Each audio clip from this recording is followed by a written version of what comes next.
আল্লাহর কাছে সবচেয়ে পছন্দের কাজ হলো বন্ধু সময় মতো নামাজ পড়া। কি করা? সময় মতো নামাজ পড়া। সময় গেলে নামাজ পড়া এটা কিন্তু বন্ধু উচিত নয়। আমাদের মধ্যে অনেকে আছে ইচ্ছে করে করে দেরি করে করে নামাজ পড়ে টাইমটাকে ওভার করে দিয়ে। আছে না নাই? আমার দিকে তাকান, যারা নামাজ পড়ে না বেনামাজি কত দুষ্ট কত জঘন্য। মুসা কালিমুল্লাহর জামানায়, মুসা নবীর জামানায় এক মহিলা ব্যভিচারের মাধ্যমে বন্ধু সন্তান ধারণ করলো। ব্যভিচারের মাধ্যমে যখন সন্তান ধারণ করলো, এখন ভাগ্যক্রমে এই সন্তানটা আবার পৃথিবীতে আসলো, প্রসব করলো। প্রসব করার পরে ওই মহিলা বাচ্চাটাকে বন্ধু গলা টিপে হত্যা করে ফেললো, মেরে ফেললো। মেরে ফেলার পরে সে আল্লাহর কাছে তওবা করলো। তওবা করার পরে বন্ধু তৎকালীন সময় মুসা কালিমুল্লাহ ওনার কাছে গেলেন। মুসা কালিমুল্লাহর কাছে যাওয়ার পরে মুসা কালিমুল্লাহর কাছে গিয়ে বললেন, ওগো আল্লাহর নবী মুসা, আমি অপরাধ করেছি, অন্যায় করেছি, জুলুম করেছি, আমি ব্যভিচার করেছি, ব্যভিচারের মাধ্যমে সন্তান ধারণ করেছি, সন্তানকে প্রসব করেছি, নিজের হাতে আমি গলা টিপে হত্যা করেছি। ওগো নবী মুসা, সন্তানটাকে হত্যা করার পরে আমি আল্লাহর দরবারে তওবা করেছি, আপনি বলে দেন, আপনি বলে দেন, আপনি বলে দেন আমার এই অপরাধ ক্ষমা করবেনি। বন্ধু এই কথা বলতে দেরি মুসা কালিমুল্লাহ ডাক দিয়ে বলল, না না না না, তুমি আমার সামনে থেকে দূর হয়ে যাও। মুসা নবী মহিলাটাকে তাড়িয়ে দিলেন। সঙ্গে সঙ্গে আল্লাহ রাব্বুল আলামিন জিবরাইলকে পাঠালেন, জিবরাইল যাও যাও যাও, মুসাকে গিয়ে প্রশ্ন করো ওই মহিলাটাকে কেন এখান থেকে বের করে দিল। এবার জিবরাইল আসলেন, আসার পরে মুসা কালিমুল্লাহর সাথে কথা বললেন। এবার আল্লাহর নবী মুসা কালিমুল্লাহ বললেন সে জঘন্য পাপী। এবার ওই মুসা কালিমুল্লাহকে ওই ফেরেশতা একটা ডাক দিয়ে বললেন, ওগো মুসা, মুসা রে, আমার আল্লাহ জানিয়ে দিয়েছে রে মুসা, ওই ব্যভিচারিণী মহিলা সন্তান ধারণ করলো, এটা হলো ব্যভিচার করেছে, এটা একটা অপরাধ। সন্তান ধারণ করে প্রসব করলো, এটা একটা অপরাধ। সন্তানটাকে হত্যা করে ফেললো, এটা একটা অপরাধ। এত অপরাধ করার পরে তওবা করে আসলো, আপনি তাকে দূর দূর করে তাড়িয়ে দিলেন। মুসা রে, যেই মানুষ ইচ্ছে করে নামাজ ছেড়ে দেয় ওই মানুষগুলো ওই যে ব্যভিচারিণী চাইতেও জঘন্য। জোরে জোরে কন্যা নাউজুবিল্লাহ। এক্সাম্পল দিলাম আপনাদেরকে বোঝানোর জন্য। কিসের জন্য? এখন আমাদের মধ্যে ইচ্ছে করে নামাজ ছেড়ে দেওয়ার লোক আছে না নাই? শুধু আছে না, এরা যে কেমন করে নামাজ নিয়ে হাঁটি ঠাট্টা করে, যেটা বলার কোনো ভাষা আছে না নাই? কথা বলেন আছে না নাই? আমাদের মধ্যে এটা আসেনি। বন্ধু আমার দিকে তাকান, এখন কিসের দিন চলে? কথা কয় না। আমি জুতা পরি নাই, মোজা পরি নাই, পা দুইটা বরফ হয়ে যাচ্ছে, অনেক শীত। হযরতে আবু যর রাদিয়াল্লাহু তাআলা আনহু থেকে হাদিস বর্ণিত, আমার নবী শীতের দিনে বের হলো। বের হওয়ার পরে তিনি চাইয়া দেখলেন গাছের পাতাগুলো ঝরে ঝরে পড়ছে। আমার নবীজি গাছের ডাল ধরলেন, আবু যরকে একটা ডাক দিলেন, হে আবু যর। আবু যর উত্তর দিলেন, লাব্বাইকা ইয়া রাসূলুল্লাহ, নবী গো আমি হাজির। আমার নবী এবার একটা ডাক দিয়ে বলল, রে আবু যর, তুমি চাইয়া দেখো শীতের কারণে শুষ্ক হয়ে গাছের পাতাগুলো কেমনি বিরামহীন ভাবে জোরে জোরে পড়ছে। রে আবু যর, আল্লাহর প্রিয় বান্দাগুলো, আমি নবীর উম্মতগুলো নামাজের মাধ্যমে যখন আল্লাহর কুদরতি কদমে ওই পবিত্র কপাল লাগায়া সিজদা দিয়ে দেয় রে, নামাজের মাধ্যমে যখন সিজদা দিয়ে দেয়, তখন ওই শীতের দিনের গাছের পাতার মতো তার জীবনের গুনাহগুলো ঝরে পড়ে যায়। লা ইলাহা ইল্লাল্লাহ, কত সুন্দরী মদিনা, কেমনে যাব জানি না। আরে দয়া করো দয়াল আল্লাহ, দয়া করো, নসিব করো মদিনা লা ইলাহা ইল্লাল্লাহ লা ইলাহা রে নামাজে রোজা ছাইরো না মা বাবাকে ভুইলো না রে জান্নাত বাসী হইতে চাইলে জান্নাত বাসী হইতে চাইলে প্রাণ ভরে করো সাধনা লা ইলাহা ইল্লাল্লাহ লা ইলাহা লা ইলাহা ইল্লাল্লাহ লা ইলাহা হিরে সাথে জান্নাতে বানাইলো মনের মত সাজাইলো হিরে একটি কদম রাখার আগে একটি কদম রাখার আগে আজরাইলে ধরাই পাঠাইলো লা ইলাহা ইল্লাল্লাহ লা ইলাহা মুহাম্মাদুর রাসূলুল্লাহ সাল্লাল্লাহু আলাইহি ওয়াসাল্লাম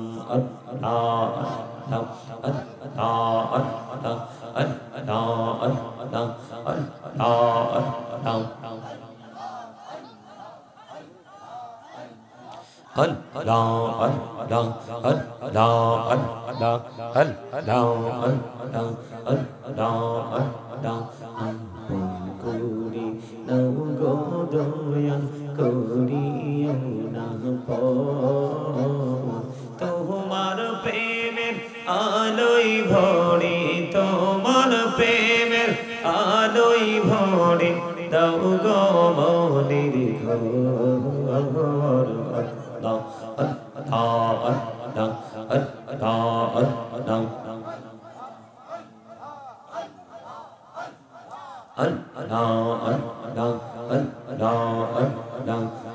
চূড়াতে একলা যখন ভাবি তোমায় নিয়ে হৃদয়টাকে শীতল করি হৃদয়টাকে শীতল করি চোখেরি জল দিয়ে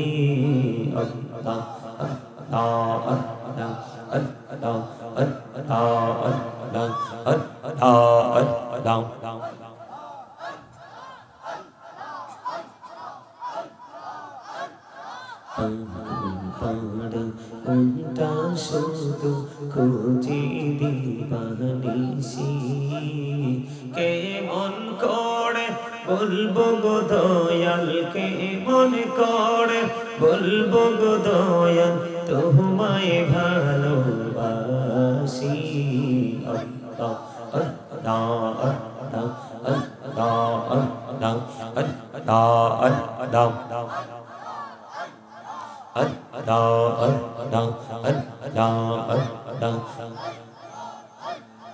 জীবন বড়িয়া করছি রে গুনাহ জীবন বড়িয়া করছি রে গুনাহ ক্ষমা করে দাও রে দয়া ক্ষমা করে দাও এই রে গুনাহ গলে ক্ষমা করিয়া গুনাহ গলে ক্ষমা করিয়া কবুল করে নাও রে দয়া কবুল করে নাও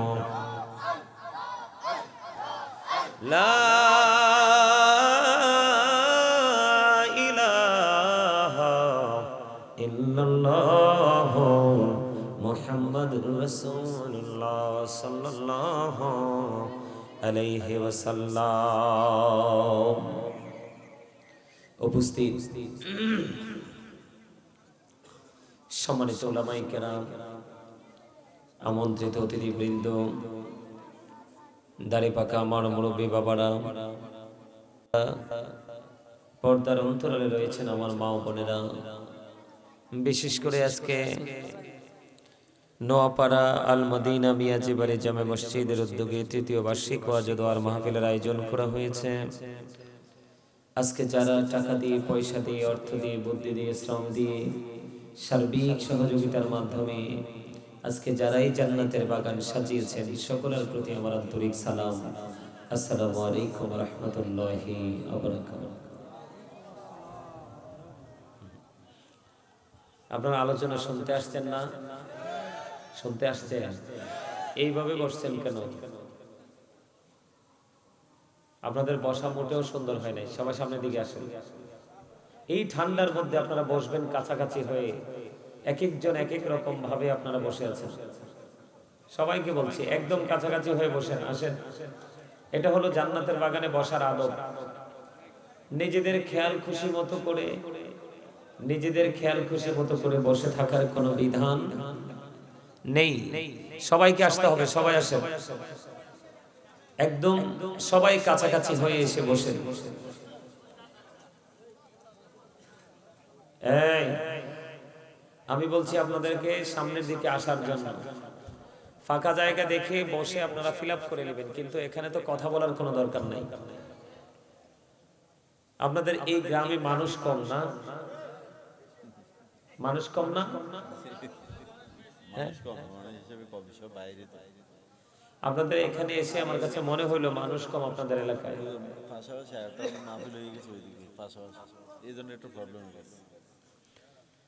আপনাদের এলাকায় আমার কাছে মনে হচ্ছে মানুষ কম। আচ্ছা যাই হোক, মানুষ কম হোক আর বেশি হোক, ধীরে ধীরে দিন যত ঘনাবে, দিন যত সামনের দিকে এগিয়ে যাবে, একজনও কথা বলতে পারবে না। এখানে আজকে তোমাদের কথা বলার কোনো সুযোগ, কথা বলবা বাড়ি গিয়ে। প্রোগ্রাম শেষ করার পরে তোমাদের কথা হবে। কি হবে? প্রোগ্রাম শেষ করার পরে কথা হবে, তার আগে কথা হবে। কথা বলবা? আপনারা কথা বলবেন মুরব্বীরা? দয়া করে পান খান, যারা পানটা খাওয়া শেষ করে, কারণ পানের সাথে সাথে ওয়াজ যা কর্ম তাও চলে যাবে, আউটসাইডে চলে যাবে। এখানে ভোট, বাদাম, পান এগুলো খাওয়ার জন্য তো আসেন নাই। এগুলো তো সবসময় খান। একটা মানুষের জীবনে এগুলো প্রয়োজনীয় জিনিস, খাবার, এগুলো মানুষের পছন্দের, এগুলো প্রতিদিনই খায়। কিন্তু এই জান্নাতের বাগানে আসার পরেও খেতে হবে, মসজিদে যাওয়ার পরেও খেতে হবে, এটা কিন্তু আমাদের জন্য সুফল বয়ে আনবে না। আনবে? কথা বলেন, এটা কি আমাদের জন্য সুফল বয়ে আনবে? আনবে না। সম্মানিত উপস্থিতি, এখানে আমরা এসেছি সবাই আল্লাহ এবং আল্লাহর হাবিবকে খুশি করার জন্য। কি করার জন্য? খুশি করার জন্য। আল্লাহর হাবিবকে যদি খুশি করতে হয়, তাহলে আল্লাহ হাবিবের দেখানো পথে আমাদেরকে হাঁটতে হবে। এর বাহিরে গেলে কিন্তু আমাদের কি হবে না। এর বাহিরে গেলে কিন্তু আমরা নিয়ামত পাবো না। পাবো না। সম্মানিত উপস্থিতি, আজকের মাহফিলটা তৃতীয় বার্ষিক মাহফিল, ঠিক না? কিন্তু এই তৃতীয়তম বার্ষিক মাহফিল আজকে গত দুইটা হয়ে গেছে। আপনাদের এখানকার মানুষ যারাই আছে, আমার কাছে মনে হয় অতটা অ্যাক্টিভ না। কারণ এখন থেকে আমরা সামনের দিকে যত এগিয়ে যাব, ততই কিন্তু এই জায়গাগুলো থেকে মানুষকে আমরা দূরে দেখতে পাবো। কেননা দিন যত যাচ্ছে, কিয়ামত তত কাছে আসতেছে। এই কিয়ামতের আলামতের মধ্যে অন্যতম একটা আলামত হলো মানুষ ইসলাম থেকে দূরে চলে যাওয়া। এটা একটা কিয়ামতের আলামত। গান, বাদ্যযন্ত্র, নোংরামি, কোরআন হাদিসের কাজ বিরোধী, কোরআন হাদিস বিরোধী কাজকে আপন করে নেওয়া, এটাও কিয়ামতের আলামত। এখন দেখবেন মানুষ, বিশেষ করে এখনকার বর্তমান যুগের ছেলে মেয়েরা, এই মোবাইলটা পাইলে কিন্তু তাদের খাওয়াও লাগে না। এরকম না বিষয়টা? দেখবেন এখন যে ছোট ছোট বাচ্চাগুলো আসে, মা যখন বুকের দুধ অনেক সময় খাওয়াতে পারে না, সমস্যা হয়, আর খাওয়াইলেও অল্প খাওয়ায়, কিন্তু আলাদা করে কি করে বাচ্চাদেরকে বিভিন্ন ধরনের খাবার খাওয়ায় কি খাওয়ায় না? দেখবেন বাচ্চাটাকে যদি আপনি মোবাইলটা হাতে দেন, বাচ্চাটা বিষ খাইছে নাকি নেয়ামত খাইছে সেটা সে অনুভব করতে পারবে না। কিন্তু মোবাইলটা যদি হাতে না দেন, দেখবেন বাচ্চাটা খাবারটা মুখে দিলে ফেলে দেয়। এটার কারণ হলো এখনকার মানুষ এই জায়গাগুলোর মধ্যে এইসব জিনিসগুলোর প্রতি আসক্ততা বেশি বেড়ে গেছে। এই মোবাইলটা যার হাতে থাকবে তার আল্লাহর কথা মনে পড়বে না, রাসূলের কথা মনে পড়বে না, মৃত্যুর কথা মনে পড়বে না, এবং কবরে যাওয়ার পরে যে তার একটা জীবন আছে, ওই জীবনে যে তাকে হিসাব নিকাশ দিতে হবে, এগুলো তার মধ্যে কোনোটাই মনে পড়বে না। তার কারণ এটা মানুষকে সবকিছুকে ভুলিয়ে রাখে। এটার মধ্যে যা কিছু আছে সবকিছু বেঈমান কাফের মুশরিকদের সংস্কৃতি। বেঈমান কাফের মুশরিকদের সংস্কৃতি। এখন মাহফিলে মানুষ হয় কখন জানেননি? যখন বিতর্কিত কোনো আলোচক আসে। কি আসে? বিতর্কিত আলোচক আসে, যাকে নিয়ে আলোচনা সমালোচনা সেটা সমান তালে চলে। এই সমস্ত প্রোগ্রামগুলোতে এই সমস্ত বক্তাগুলো যখন আসে, তখন কিন্তু একটা প্রোগ্রামে মানুষের কোনো কমতি হয়, কিন্তু ওই প্রোগ্রাম দিয়ে তো আপনার কোনো বেনিফিট নাই।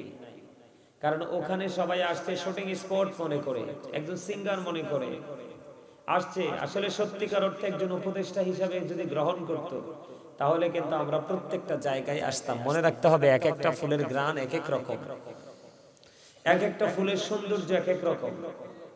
কথা বলেন না কেন? এরকম না বিষয়টা? এখন আপনারা যে আজকে আসছেন, কি জন্য আসছেন? আল্লাহকে খুশি করার জন্য না? আল্লাহকে পাওয়ার জন্য না? এখন আল্লাহকে যদি পাইতে চাই, আমরা আল্লাহর দিদার প্রাপ্ত বান্দা যদি হতে চাই, তাহলে আল্লাহ রাব্বুল আলামিনের দেখানো পথে মতে আমাদেরকে চলতে হবে। হবে কি হবে না? হবে। এখন আমরা কি চলতে চাই? চলতে চাইলে আজকে আপনারা আলোচনাটা সুন্দর করে একটু মন দিয়ে শুনবেন, মাঝে মাঝে একটু সুবহানাল্লাহ, আলহামদুলিল্লাহ, আল্লাহু আকবার বলবেন। সম্মানিত উপস্থিতি, এখন বর্তমানে মানুষগুলো, আমাদের দেশের মানুষগুলো, আপনাদের এলাকায়, আমাদের এলাকায়, সব জায়গায় মানুষগুলো কি ভালো কাজ বেশি করে না মন্দ কাজ? মন্দ কাজ। কি কাজ? মন্দ কাজ বেশি করে। মন্দ কাজ বেশি করার কারণ কি? মন্দ কাজটা বেশি করার কারণ হলো ইসলাম থেকে দূরে চলে যাওয়া। কারণ আপনি যদি নিজে শিক্ষা অর্জন করতে চান, নিজেকে এস্টাবলিশ করতে চান, নিজেকে ডেভেলপ করতে চান, তাহলে আপনাকে ডেভেলপমেন্টের সাথে আপনাকে কি করতে হবে? যুক্ত থাকতে হবে, সম্পৃক্ততা থাকতে হবে। হবে কি হবে না? আল্লাহ রাব্বুল আলামিন বলে দিয়েছেন পবিত্র কালামে হাকিমে, আল্লাহ রাব্বুল আলামিন বলে দিয়েছেন, join with my dear people, come to my paradise. Allah বলেছেন, ফাদখুলি ফি ইবাদি ওয়াদখুলি জান্নাতি। আল্লাহ বলেছেন, আমার প্রিয় লোকেদের সাথে যুক্ত হও আর আমার জান্নাতে চলে আসো। জোরে জোরে কোন সুবহানাল্লাহ। এখনকার মানুষ জান্নাত আর জাহান্নামের মধ্যে যে একটা কম্পেয়ার করা যায়, জান্নাত এবং জাহান্নামের মধ্যে যে একটা ডিসটেন্স আছে, এইটাই কি এখনকার মানুষ কি করতে পারে না, বুঝতে পারে না। যদি পারতো, তাহলে এখনকার মানুষের যেই পেরেশানি, যে অশান্তি, যেই প্রতিকূলতা, মানুষ কিন্তু সেগুলাকে দূর করার জন্য মানুষ কি করত? সেগুলাকে মানুষ দূর করার জন্য মানুষ উঠে পড়ে লাগতো। কার কাছে গেলে আমরা এই প্রতিকূলতাকে কি করতে পারবো? মোকাবেলা করতে পারবো। ঠিক না ঠিক? আজকে আমি আলোচনা করব নামাজ নিয়ে। কি নিয়ে? নামাজ নিয়ে। এই নামাজ নিয়ে আলোচনা করার আগে আমি আপনাদেরকে কিছু প্রাসঙ্গিক কিছু কথা বলবো।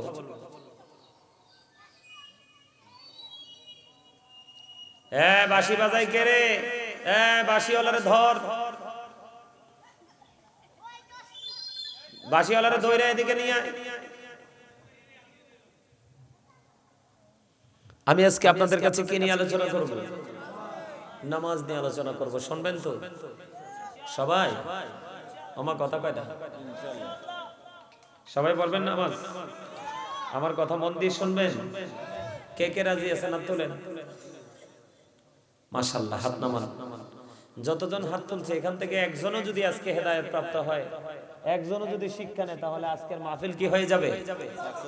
সাকসেস হয়ে যাবে, পরিপূর্ণ হয়ে যাবে। সম্মানিত উপস্থিতি, এই যে আমরা মানুষকে দেখার দৃষ্টিভঙ্গি দিয়ে আমরা মানুষকে কালা সাদা এটা বলি, বলি কি বলি না? কাউকে সুন্দর, কাউকে অসুন্দর, এই শব্দগুলো আমরা ইউজ করি। কিন্তু আল্লাহ রাব্বুল আলামিন বলতেছে পবিত্র কালামে হাকিমে ফি আইয়ি সূরাতিন মা শাআ রাক্কাবা। আল্লাহ বলতেছে মানুষকে আল্লাহ রাব্বুল আলামিন সুন্দর করে সৃষ্টি করেছে। কি করে? কত সুন্দর, আল্লাহর মন মতো করে, আল্লাহর ইচ্ছে মতো করে। তাহলে সুন্দর না? আল্লাহ বলতেছে আল্লাহ আমাদেরকে আল্লাহর মন মতো ইচ্ছে মতো করে কি করেছে? সৃষ্টি করেছে। এখন আপনারা আমাকে একটা বলেন তো, একটা উত্তর দেন তো, আমরা কি আল্লাহর মন মতো মতো চলছি? চলি না, চলতে পারি না। এই কারণে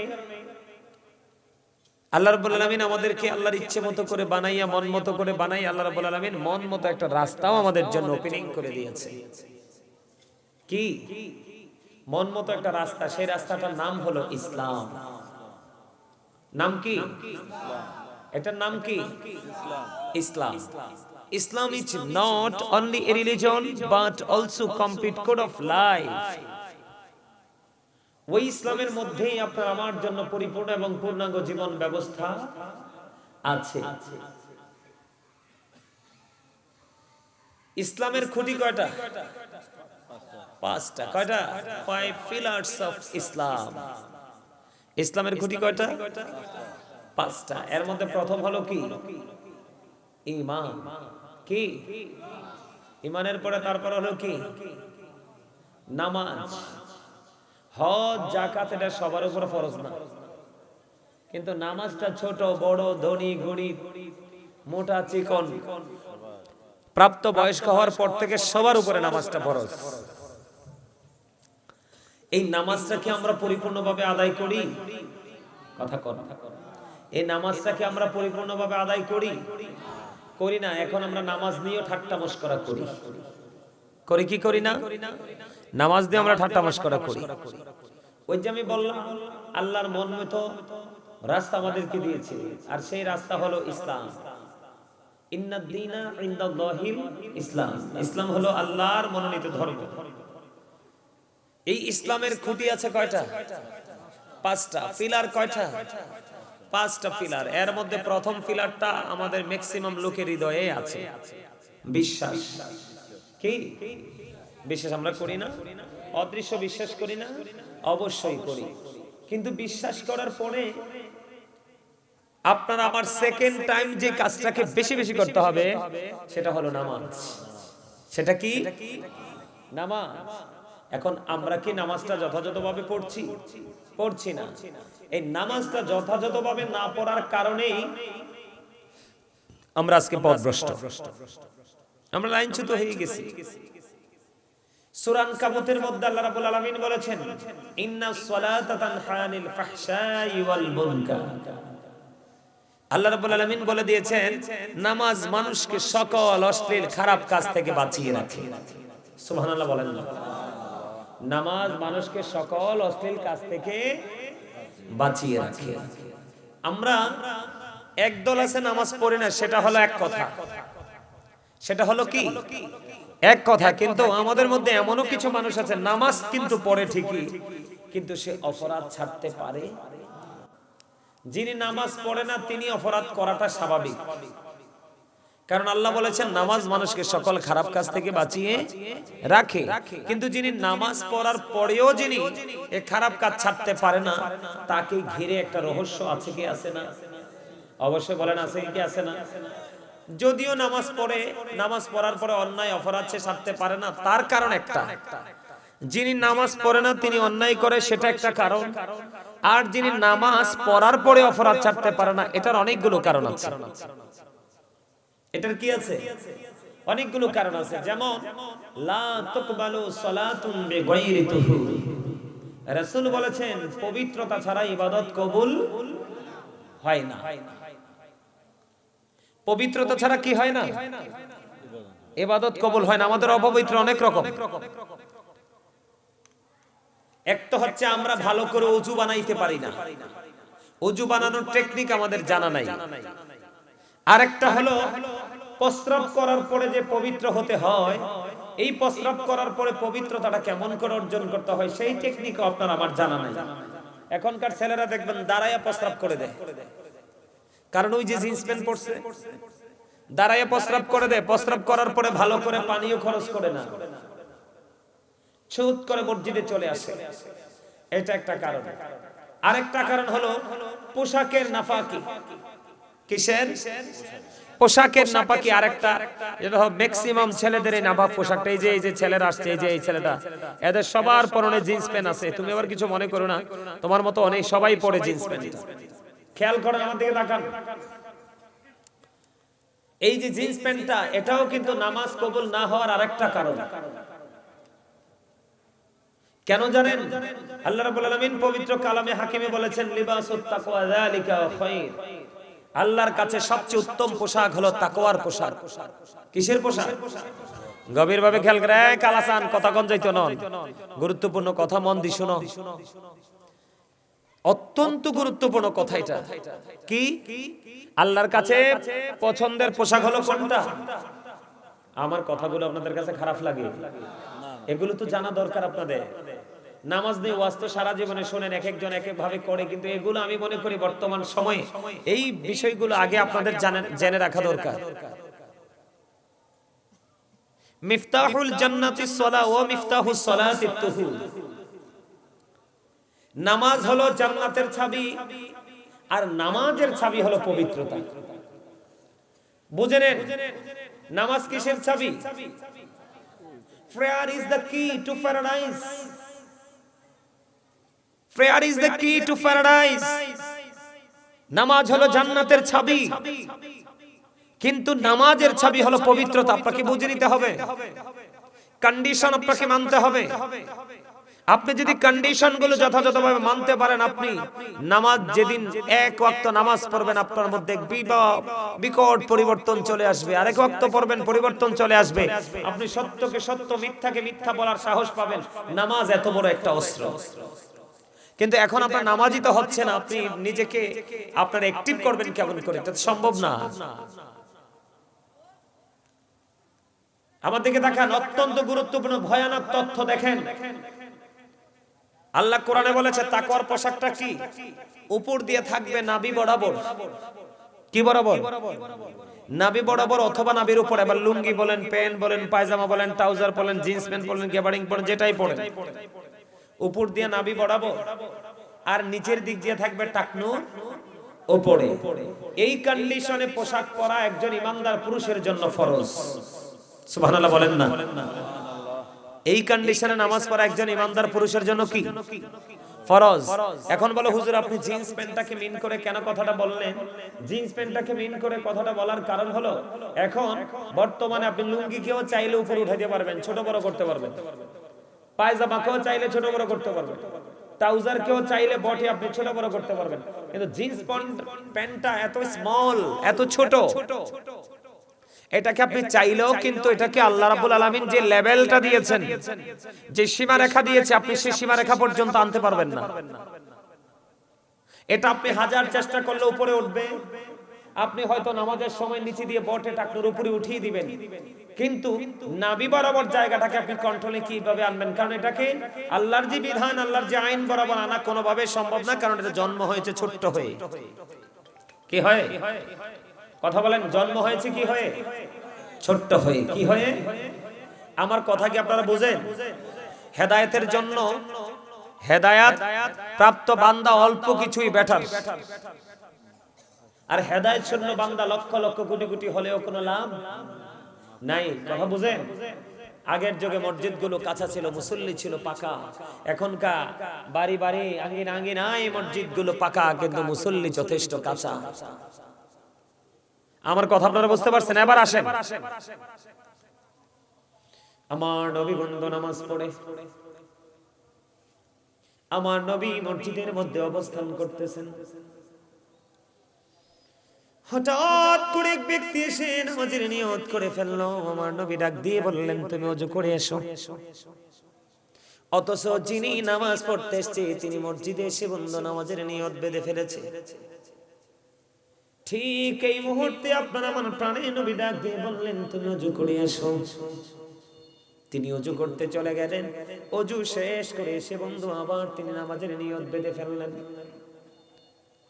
আমার আল্লাহ আমার নবীজি আবার ডাক দিয়ে বললেন তুমি ওযু করে এসো। তিনি আবার নামাজ ভেঙে ওযু করতে গেলেন। ওযু করে তিনি চলে আসলেন। আসার পরে বন্ধু নাকি আবার বললেন ওযু করার জন্য। কয়েকবার বললেন ওযু করে আসো, একবার দুইবার তিনবার।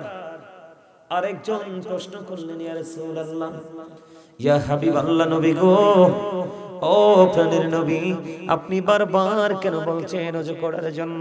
ইয়া রাসূলুল্লাহ, বারবার কেন বলছেন গো ওযু করার জন্য? আমার নবীজি বললেন চাইয়া দেখো, সেই যে পোশাকটা পরেছে ওই পোশাকটা টাকনোর নিচে চলে গেছে রে। ওই যেই ব্যক্তি অহংকার করে করে টাকনোর নিচে ঝুলিয়ে ঝুলিয়ে পোশাক পরবে, ওই ব্যক্তি ওই পোশাক দিয়ে নামাজ পড়লে কিয়ামত পর্যন্ত নামাজ পড়তে পারবে, সে আল্লাহ পর্যন্ত পৌঁছাতে পারবে না। জোরে জোরে কন্যা নাউজুবিল্লাহ। কথাটাকে বুঝতে পারছেন না আপনারা? আমার বুঝতে পারছেন? হাজার চেষ্টা করলেও বন্ধু আপনি কি করতে পারবেন না। আমার আল্লাহর হুকুম যদি না মানেন, আমার আল্লাহর অর্ডার যদি আপনি না মানেন, হাজার চেষ্টা করলেও আপনি ওই নামাজ দিয়ে কোনো ফায়দা নিতে পারবেন না।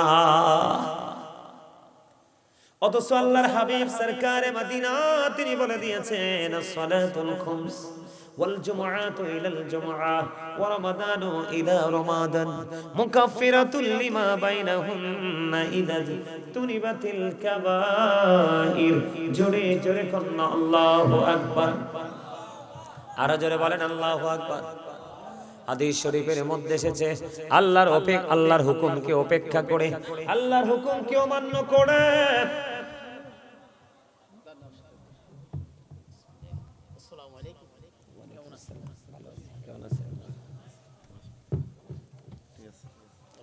আল্লাহর হুকুমকে বন্ধু অমান্য করে আপনি আপনার ইচ্ছা মতো পোশাক পরলেই চলবে না। মহিলারা মাথা থেকে পা পর্যন্ত ঢেকে রাখবে, আর পুরুষেরা নাভি থেকে টাকনুর উপর পর্যন্ত ঢেকে রাখে। দুইটা কন্ডিশন দুই শ্রেণীর জন্য ফরজ। বুঝে নিতে হবে আপনাদেরকে। এখন আপনারা যেটা করতেছেন বন্ধু, এটা কোরআন হাদিস সাপোর্ট করে না। আপনারা যেটা করতেছেন এটা বেঈমান কাফেরদেরকে আপনারা লালন করতেছেন, ধারণ করতেছেন। আল্লাহ রাব্বুল আলামিন বলে দিয়েছেন, the heretics are the eternal enemy of the believers. ইন্নাল কাফিরিনা কানু লাকুম আদুওয়াম মুবিনা। বেঈমান কাফেরেরা ঈমানদারদের প্রকাশ্য শত্রু।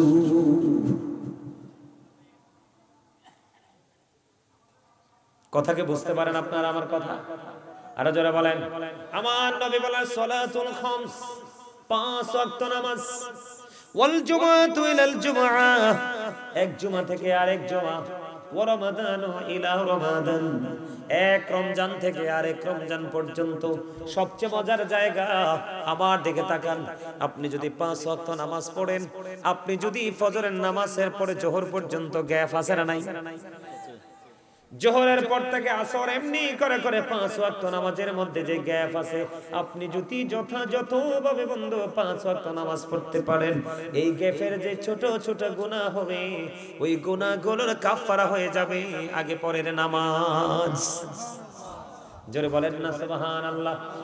একটা জুমা থেকে আরেকটা জুমা পর্যন্ত, একটা জুমা থেকে আরেকটা জুমার মধ্যে এক সপ্তাহ গ্যাপ আছে না নাই? একটা জুমা থেকে আরেকটা জুমা পর্যন্ত একটি সপ্তাহের গ্যাপ আছে। এই জুমাটা যদি আপনি ঠিকমতো আদায় করতে পারেন, ওই জুমাটা আদায় করবেন। ঠিকমতো আদায় করার মানেটা কি বন্ধু? আমার দিকে তাকান। আল্লাহর হাবিব জানিয়ে দিয়েছে, কেউ যদি জুমার দিনে সবার আগে মসজিদে যায় এবং সবার পরে যদি তিনি মসজিদ থেকে বের হয়ে, আপনার আমার প্রাণের নবী জানিয়ে দিয়েছেন, সে মসজিদ থেকে বের হয়ে যখন বাড়ির দিকে রওনা দিবে রে, তার বাড়ি যাইতে যত সময় লাগবে, বাড়ি যাইতে যতগুলো কদম লাগবে রে, প্রত্যেকটা কদমের বিনিময়ে তার আমলনামায় 1 বছরের নফল ইবাদতের সওয়াব দেয়া হবে। এখনকার মুসল্লিরা কি মসজিদে সবার আগে যায় না পড়ে যায়? এটা মুসল্লি ডিজিটাল হয়ে গেছে, ঠিক কিনা বলেন? এই ডিজিটাল কায়দায় নামাজ পড়লে লাভ হবে না। এই নামাজ দিয়ে বন্ধু আল্লাহ পর্যন্ত পৌঁছাতে পারবেন না। কারণ আল্লাহ বলেছেন আল্লাযীনা আমানু ওয়া কানু ইয়াত্তাকুন লাহুমুল বুশরা ফিল হায়াতিদ দুনিয়া ফিল আখিরাহ। আল্লাহ বলেছেন ঈমান আনার পরে যদি আপনি আপনার অন্তরে যদি ভয় তাকে অবলম্বন করতে পারেন, আমরা যদি তাকে অবলম্বন করতে পারি, আল্লাহ বলেছেন লাহুমুল বুশরা, তাদের জন্য সুসংবাদ, ফিল হায়াতিদ দুনিয়া, দুনিয়ার জীবনে, ও ফিল আখিরাহ, এবং পরকালের জীবনে। জোরে জোরে বলুন সুবহানাল্লাহ। যুবক ফুলাফাইনটি আস্তে আস্তে করে চলে যাইতে আছে, বুঝছেন নি? আমি আজকে আপনাদেরকে একটা কথা বলে রাখি, যুবকদেরকে যেই অবস্থায় এখন আমি দেখতে পাই, আমার ব্যক্তিগত থিংকিং, আপনার এলাকা বলেন, আমার এলাকা বলেন, আপনার বাড়ি বলেন, আমার বাড়ি বলেন, আমি যুবকদেরকে এখন যেই অবস্থায় দেখতে পাই, এই অবস্থায় দেখার পরে আমার কাছে মনে হয় কিয়ামত খুব কাছে। কি বলেন দাদা ভাই? কিয়ামত খুব কাছে। মনে রাখবেন, আপনারা মুরব্বীরা যারা আছেন, আপনারা চলে যাওয়ার পরে এই দেশ আর বেশি দিন টিকবে না। আমি আজকে আপনাদেরকে একদম ওপেনলি বলে গেলাম, আপনারা চলে যাওয়ার পরে, আপনারা মুরব্বীরা চলে যাওয়ার পরে, এই আপনি খান, আমি খাবো না, আমি চা তো খাই না, আমার টোটাল কিছু লাগে না, চাটা খাইয়ে দেন। আচ্ছা আপনি ওখানে, আপনি খাবেন? আপনি ঠিক আছে বললে হবে না তো, এটা নষ্ট হবে তো। আরে কি আশ্চর্য কথা, আপনারা কি কেউই চা খান না? ওই দেন, পিছনে দেন, ওই দেন, এই বাবুরে দেন, তুমি খাও। আমাদেরকে তাকান, হাসছেন না? আমার পাশে আলেম ওলামারা রয়েছেন, অনলাইনে ভিডিওটা রেকর্ড হচ্ছে, আপনারা এটা ফিল করতে পারেন কিনা জানি না। আপনাদের যুবকের, আপনাদের সন্তানেরা ধ্বংস হয়ে গেছে, নষ্ট হয়ে গেছে, পথভ্রষ্ট হয়ে গেছে, তারা জীবিত, জীবন্ত অবস্থায় তারা জাহান্নামের মধ্যে দাঁড়িয়ে আছে। এটা আপনারা ফিল করতে পারেন না, পারবেন দুটো চোখ খাটার পরে। এই আমার দিকে তাকান, নামাজের আওয়াজ একটু রেখে দিলাম। আপনার ছেলের মাথার যে চুল কাটছে, আপনি বাবা হিসাবে আপনি কি একবার বলছেন যে তুই কোন স্টাইলে চুল কাটছস? এটা পুরোটা ইহুদিদের স্টাইল। আপনি কোন সেলুনে গিয়ে দেখেন, কোন মুসলমানের বাচ্চার ছবি নাই, কোন ইমানদারের ছবি নাই, ডিসপ্লেতে যা আছে সবকিছু বেঈমান কাফেরের। অথচ আল্লাহ বলেছেন বেঈমান কাফেরেরা মুসলমানের প্রকাশ্য দুশমন, প্রকাশ্য শত্রু। আপনার ছেলে স্টাইলিস্ট ভাবে দাড়ি রেখেছে, দাড়ি হচ্ছে আমার নবীর সুন্নাত, আপনার পোশাক যাবে না লগে, কিন্তু দাড়িটা যাবে সাথে। আপনি দাড়ির মধ্যে স্টাইল করতেছেন কাকে দেখে? বেঈমানকে দেখে। আপনি তো বুঝেন না, আপনি এতটাই স্টুপিড, আপনি এতটাই বোকা, আপনি বুঝেন না আপনার সবকিছুকে নিয়ে বেঈমানেরা কি করতেছে? তামাশা করতেছে, ঠাট্টা করতেছে, কিন্তু আপনি ঠাট্টার জিনিসটাকে সিরিয়াসলি আপনার মধ্যে এটাকে প্রতিষ্ঠিত করে দিচ্ছেন। নাউজুবিল্লাহ বলেন না? আপনার সন্তানেরা মাহফিলে আসার মতো অবস্থা নাই তাদের। এই বছরের পরে আগামী বছর দেখবেন তারা আরো দূরে চলে যাবে, আরো দূরে চলে যাবে, আর এটাই হলো কিয়ামতের আলামত। আপনার এই মুসলিম জাতি ধ্বংস হওয়ার জন্য এটাই যথেষ্ট, আর কিছু দরকার নাই। পাশের দেশ দেখেন হিন্দুস্তান, আমাদেরকে হত্যা করার জন্য তাদের বাচ্চাদেরকে ট্রেনিং দিচ্ছে, আর আমার দেশের মুসলমান প্রতিহত করবে তো থাক দূরের কথা, আরে মাইর খাওয়ার কায়দাটাও তো জানবে না, যে মাইরটা কেমন করে খাইলে খাওয়া হবে এটাও জানে না। আদব কায়দা একেবারে নাই, কারণ ইসলাম এখনকার যুবকদের কাছে নাই। মাথা থেকে পা পর্যন্ত, সকাল থেকে বিকেল পর্যন্ত, এক মাস থেকে আরেক মাস পর্যন্ত প্রত্যেকটা সেক্টর ইহুদিদের যায়, ইহুদিদের সংস্কৃতিতে একেবারে পরিপূর্ণ করে দিয়েছে। নামাজও যে পড়তে যায়, নামাজ পড়তে গেলে তাদের স্টাইল দেখলে অবাক হয়ে যায়। তাদের স্টাইল দেখলে, নামাজ পড়তে গেলে তাদের স্টাইল দেখলে অবাক হয়ে যায়। এমন প্যান্ট পরে যায় যেই প্যান্ট ইসলাম এলাও করে না, এমন পোশাক পরে যায় যেটা ইসলাম এলাও করে না, একবারে টকটকে লাল পাঞ্জাবি পরে যায়, মনে নৌশা সেজেছে। অথচ হাদিস শরীফের মধ্যে এসেছে ইমানদার পুরুষের জন্য একবারে টকটকে লাল জামা পরা মাকরুহ, তাহরিমে হারামের অন্তর্ভুক্ত। এক লোক আমার নবীকে একবার সালাম দিয়েছে, নবীজি সালামের জবাব দেয় নাই। দুইবার সালাম দিয়েছে, নবীজি তার সালামের জবাব দেয় নাই। তার কারণ সে লাল জামা পড়েছে, একেবারে নিখুঁত লাল পড়েছে। নাউজুবিল্লাহ বলেন না। আপনার সন্তান কি সেটা জানে? জানে না? আপনার সন্তান আংটি দিয়ে, আংটি, স্বর্ণের আংটি, গলায় চেইন দেয়। সাহাবীদের কেমন আদব ছিল নবীর প্রতি দেখেন। একজন স্বর্ণের আংটি পরেছে, আমার নবীজির চোখে পড়েছে, চোখে পড়ার সাথে সাথে আমার নবীজি আংটিটা টান দিয়ে ফেলে দিয়েছে। আরেকজন বলে, নবী তো চলে গেছে, তুমি আংটিটা উঠাইয়া হাতে দাও। তখন ওই সাহাবী বললেন, নো, যেটা আমার নবীজি আমার হাত থেকে ছড়ে ফেলে দিয়েছে সেটা আমি আর আমার হাতে উঠাবো না। কারণ নবীজি বলেছে, এই আংটিটা তোমার হাতে রাখার চাইতে জ্বলন্ত আগুন তোমার আংটিতে রাখা অনেক বেটার। কথা কি বুঝতে পারছেন আমার? এগুলো কি আপনার বাচ্চারা জানে? জানে না। জানবে কোত্থেকে? আপনি বাবা হিসাবে এটা জানানোর, তাদেরকে ইনফর্ম করার আপনি এটা প্রয়োজন মনে করেন নাই। আজকে আপনার সন্তানেরা, ইয়াং মেনেরা, শুধু আপনাদের এখানে না, ম্যাক্সিমাম জায়গায় গেলেই কিন্তু আপনাদের এই ছেলেদেরকে পাওয়া যায় না। তার কারণ হলো আল্লাহ রাসূল বলেছেন, আদিবু আওলাদাকুম আলা সালাতি খিসালিন হুব্বি নবিকুম ওয়া হুব্বি আহলি বাইতিহি ওয়া আলা কিরাতিল কুরআন। আপনারা আমার প্রাণের নবী বলেছেন, তোমরা তোমাদের সন্তানদেরকে তিনটি বিষয় শিক্ষা দাও। কয়টি? কথা বলেন, কয়টি? নবীজি বলেছেন হুব্বি নবিকুম, নবীজি বলেছেন teach the love of the prophet. তোমরা তোমাদের সন্তানদেরকে নবীর প্রেম শিখাও। সুবহানাল্লাহ বলেন না কেন? আপনারা মানুষ হইছেন, আপনারা মানুষ হইছেন 324 জন, এরপরে আবার হাসেন। তো ওয়াজ কি করব নাকি মাইক থেকে চলে যাব? আমার নবীজির হাদিস, যেখানে ওয়াজ শোনার মানসিকতা নাই সেখানে ওয়াজ করা নিষেধ। আপনারা তো বুঝতেছেন না, এটা একটা ক্লাস। এটা কি প্রফেশনাল? এটা একটা টিচিং প্রফেশন। আমি আসছি আপনাদেরকে অ্যাক্টিভ করার জন্য, আপনাদেরকে স্ট্রং করার জন্য। বিভিন্ন বিষয়ের উপর আমি আপনাদেরকে বোঝাচ্ছি, সবকিছু মিলিয়ে একটা বিষয় আমি আপনাদেরকে উপহার দেব। নিতে রাজি আছেন না নাকি নাই? বাবা যারা হয়েছেন, বাবাদেরকে বলছি, ছেলে হোক বা মেয়ে হোক, নবীজি বলেছে তোমরা তোমাদের সন্তানদেরকে তিনটি বিষয় শিক্ষা দাও। ফার্স্ট টাইম হুব্বি নবিকুম, teach the love of the prophet. তোমরা তোমাদের সন্তানদেরকে নবীর প্রেম শিখাও, কারণ নবীর প্রেম হলো ঈমান এবং এটা ফরজ। এরপরে বলেছেন হুব্বি আহলি বাইতিহি, টিচ ফ্যামিলি লাভ, নবীর পরিবারের ভালোবাসা শেখাও, কারণ এটাও তোমার জন্য ফরজ এবং ঈমান। এরপরে রাসূল বলেছেন আলা কিরাতিল Quran, learn to recite the holy Quran, Quran তেলাওয়াত শিখাও। কয়টা বাবা সন্তানকে কোরআন তেলাওয়াত শিখায়? বাচ্চা কথা বলা শিখলে বাচ্চার আগে ইংলিশ শিখান। তা আপনার বাচ্চা মানুষ হবে কেমন করে? আপনার বাচ্চা তো মানুষ হবে, কারণ আপনি মুসলমান হিসাবে আপনার মুসলমানিত্বকে ধরে রাখার জন্য, আপনার অস্তিত্বকে ধরে রাখার জন্য আপনি কোনো চেষ্টা বা পরিশ্রম আপনি করছেন না। আপনি মনে করতেছেন যে এখনকার ম্যাক্সিমাম বাবা মা পৃথিবীতে সন্তানকে এস্টাবলিশ করার জন্য কাজ করে। আমার দিকে তাকান, একটা বাবা মা সন্তানকে ন্যায় শিক্ষা দেওয়া, বৈধতা শিক্ষা দেওয়া, কোরআন হাদিসের বিধানকে তার ব্রেইনে ঢুকিয়ে দেওয়ার চাইতে উত্তম আর কোনো সম্পদ দিয়ে যেতে পারে না। আপনি মনে করবেন না একটা বড় বিল্ডিং, জমিন, টাকা দিয়ে গেলে আপনি আপনার সন্তানকে এস্টাবলিশ, স্বাবলম্বী করে দিয়েছেন। নাও, এটা কিন্তু আপনার সন্তানের জন্য সবচেয়ে বড় শিক্ষা নয়।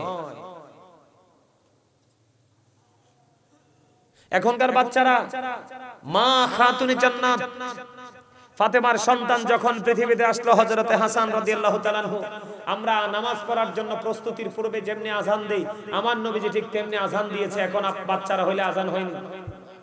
কথা বলেন না, হয়নি? আযান হয় না। নবীজি বলছে 7 দিনে বাচ্চার মাথার চুলগুলো ফেলে দাও। পুরুষ ছেলে সন্তান হইলে 2টা 1 বছরের ছাগল দিয়ে আকিকা দিয়ে দাও। মেয়ে হইলে 1 বছরের একটা ছাগল দিয়ে আকিকা দিয়ে দাও। দেয়নি এখনকার বাবা? দেয় না, নিজের ইচ্ছা মতো দেয়। মাকে বলেছে বাচ্চাটাকে 2 বছর দুধ খাওয়াও। কি করো? বাচ্চাটাকে 2 বছর দুধ খাওয়াও।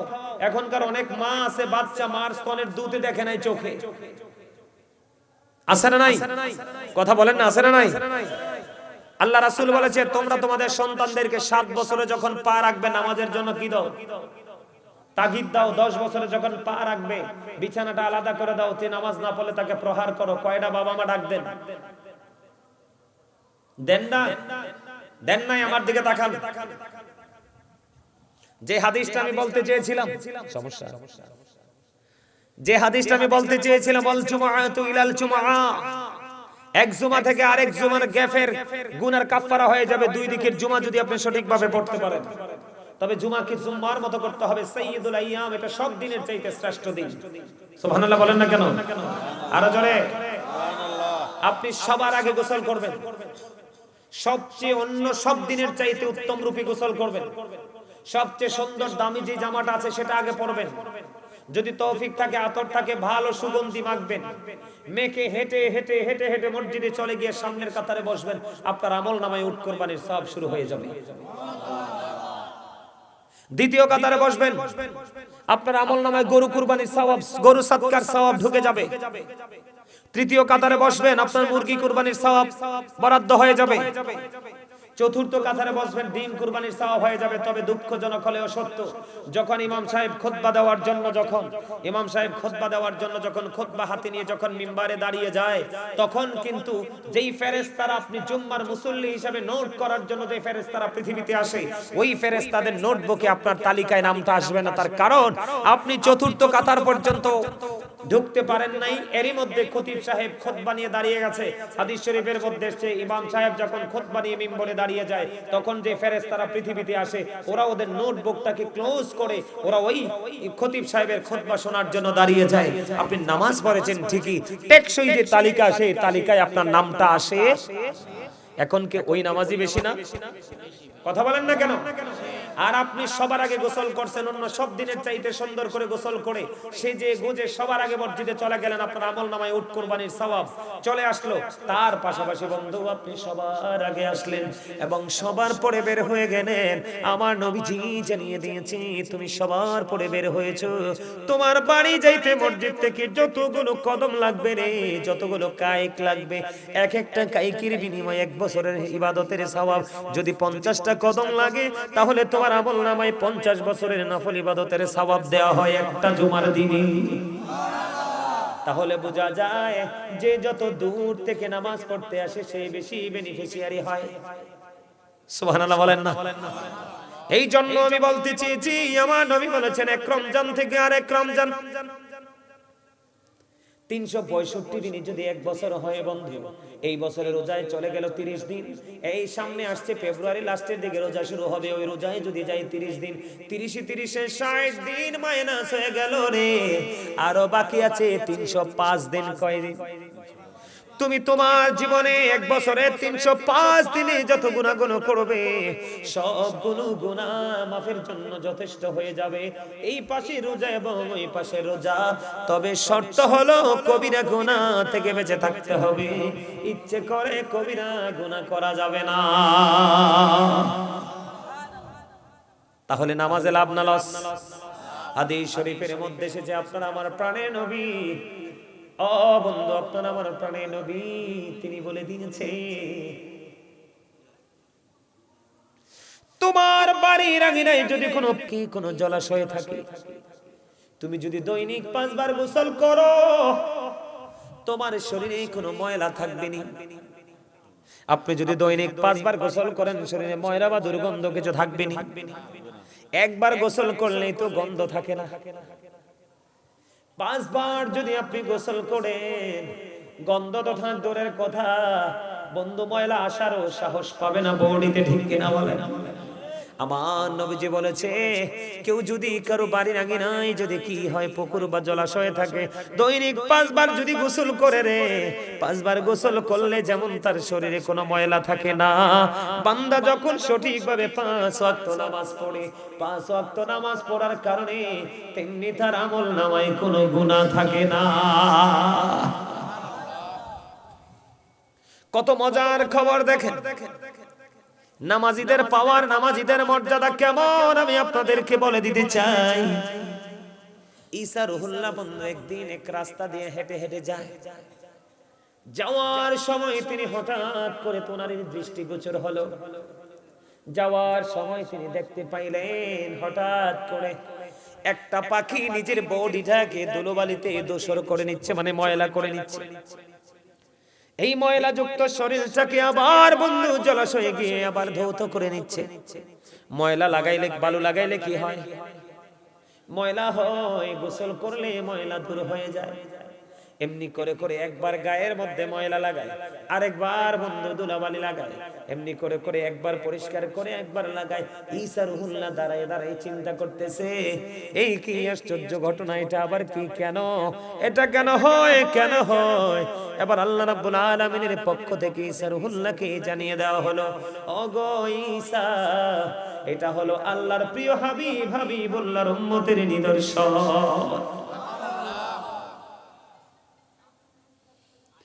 ওই যে পাখি ধুলাবালি লাগাচ্ছে তার বডিতে, এটা হলো আখির নবীর উম্মতের গুনাহ। আর ওই যে পানিতে গিয়ে যে সে গোসল করতেছে, এটা হলো তার নামাজ। তার মানে সে যখন গুনাহ করবে রে, গুনাহ করার পরে যখন সে নামাজে দাঁড়িয়ে যাবে, আমার আল্লাহ খুশি হয়ে তার জীবনের গুনাহগুলি মাফ করে দিবে।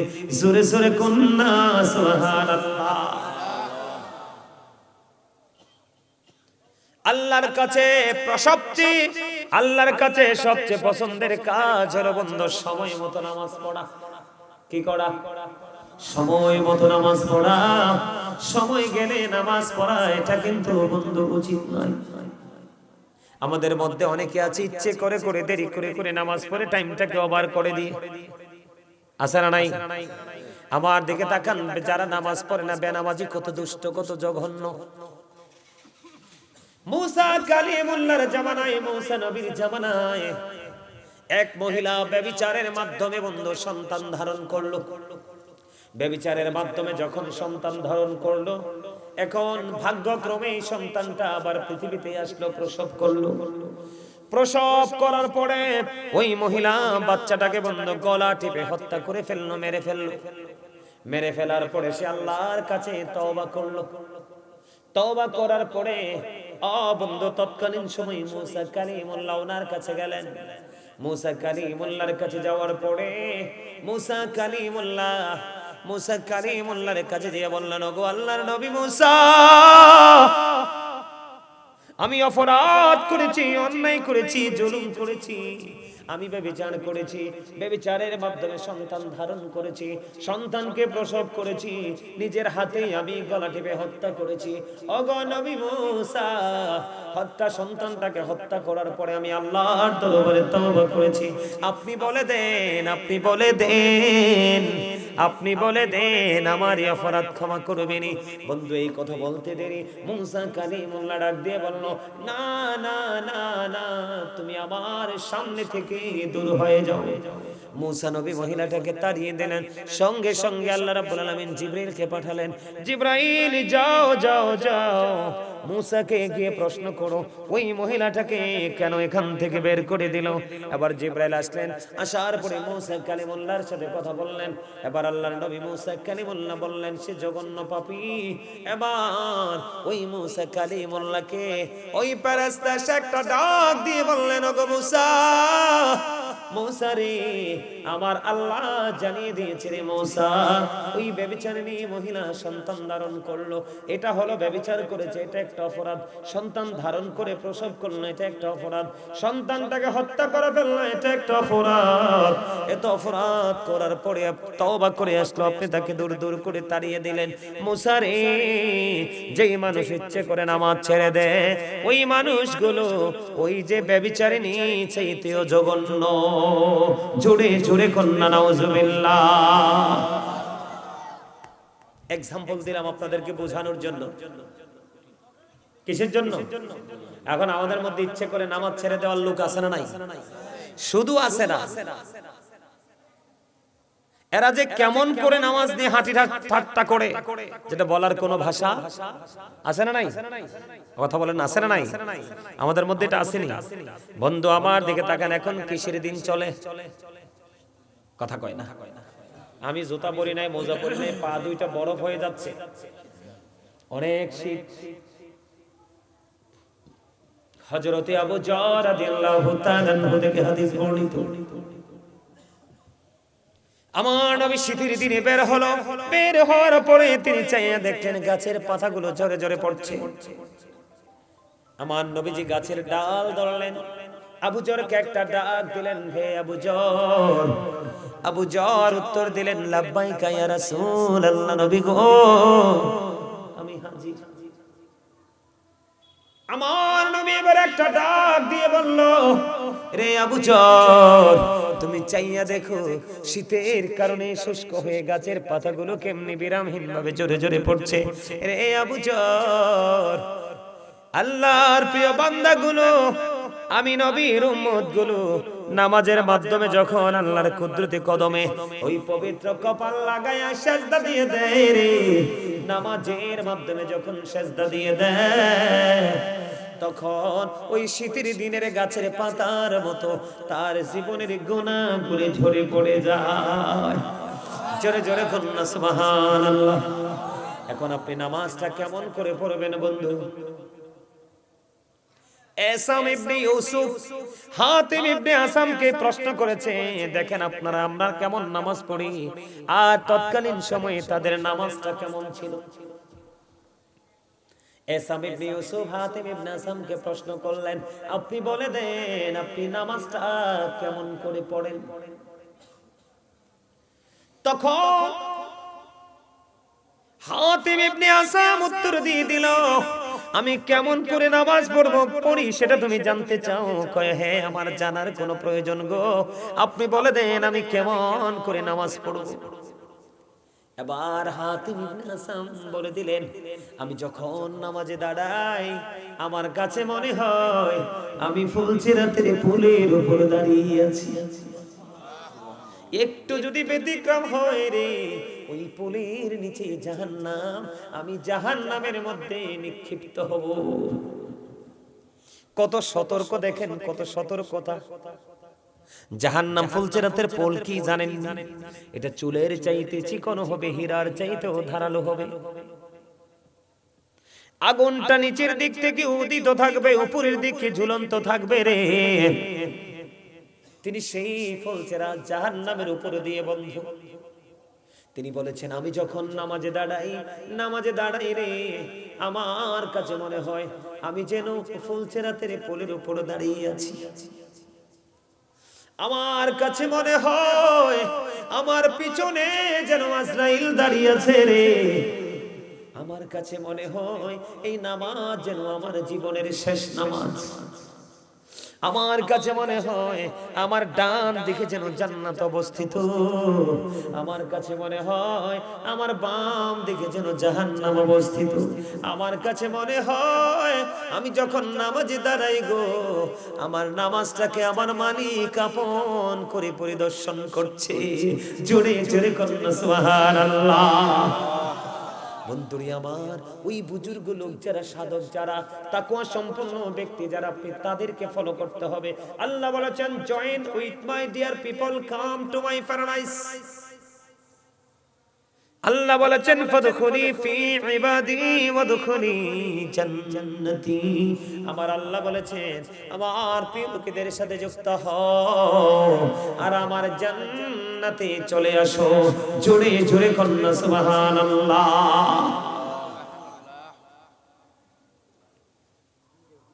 কথা কি বুঝতে পারছেন? এবার আসেন নামাজ সম্পর্কে কেমন যত্ন